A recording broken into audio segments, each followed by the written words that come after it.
Man, I usually anticipate way too many shows.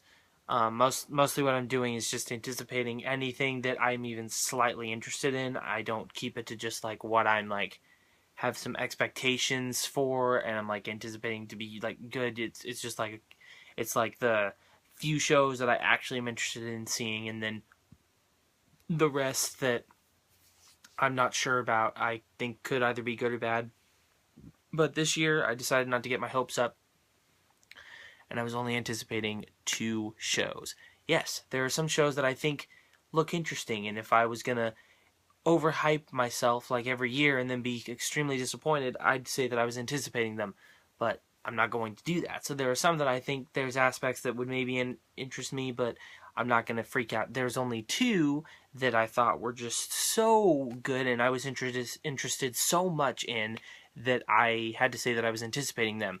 So 2 shows I was looking forward to this year, like really looking forward to. One of them is this, The Orville, created by Seth MacFarlane, from Seth MacFarlane, the guy that has created Family Guy, which is one of my all-time favorite shows.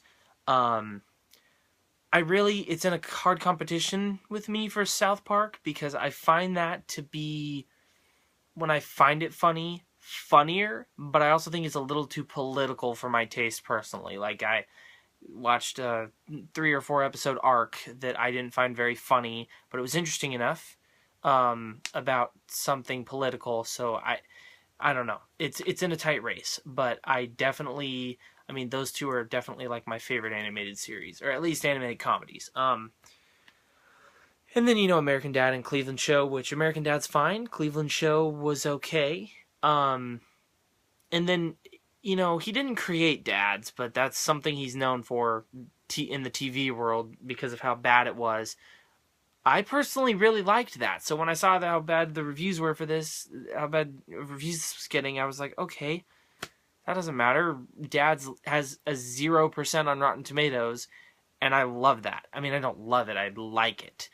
I think it's pretty funny. I think it's a decent show. Like, it's not that well made necessarily, and it's not the best act. I don't know. It's not the greatest show, but for some reason it makes me laugh, and it makes me laugh so hard that I watched it every week, and the first time seeing several of the episodes made me die laughing, and then I bought it on DVD because I wanted to see it again, and I wanted to see the one episode that didn't air. But anyways, this is all filler because I don't have much to say on this, except the one big thing.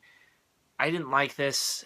And to be honest, I was so bored, and it was so late, and I was so tired, I didn't even finish the episode. I'm going to finish the episode, and unless it becomes too unbearable, I'm going to watch the series, but it's only because I have such a devotion and commitment to Seth MacFarlane, and because there's only 2 shows I'm looking forward to, and it's just not that bad or bad enough to not watch it. But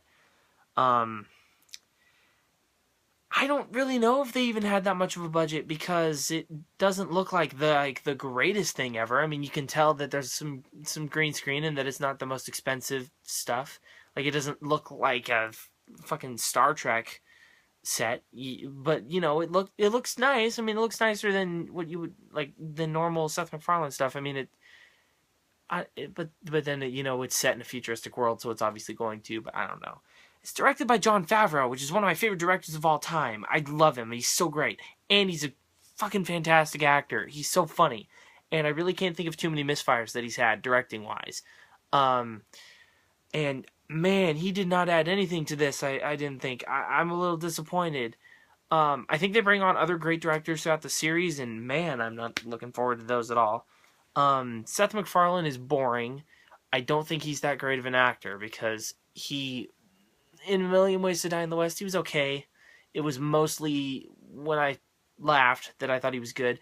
And then in this, I didn't laugh in this at all. I got through like 23 minutes with commercials because I couldn't skip the commercials. Which, by the way, that was the only reason I didn't think I was going to get this review out till much later in the day, because I didn't think I'd be able to see it right at the beginning of the morning. But I was able to.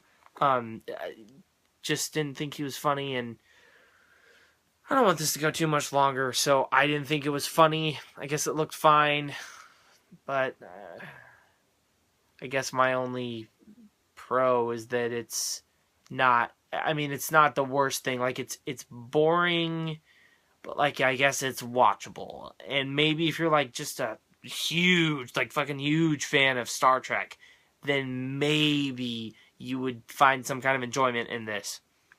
But for me, I like the movies a little bit, mostly because it's just got a bunch of actors that I really like. Not a huge fan of the show. Um, so it didn't do anything for me, and then he wasn't making me laugh either.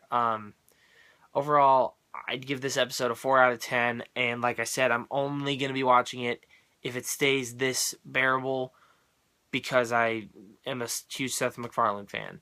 Okay, that's it. Thanks for watching, guys. Press that like button if you liked the video. Press that subscribe button if you liked me. Comment below. Have you seen this? If you have, what you think about it? Have you seen Seth MacFarlane's other stuff? If you have, what you think about it? Just barely went over 6 minutes. Once again, thanks for watching, and I'll see you in my next video. Bye.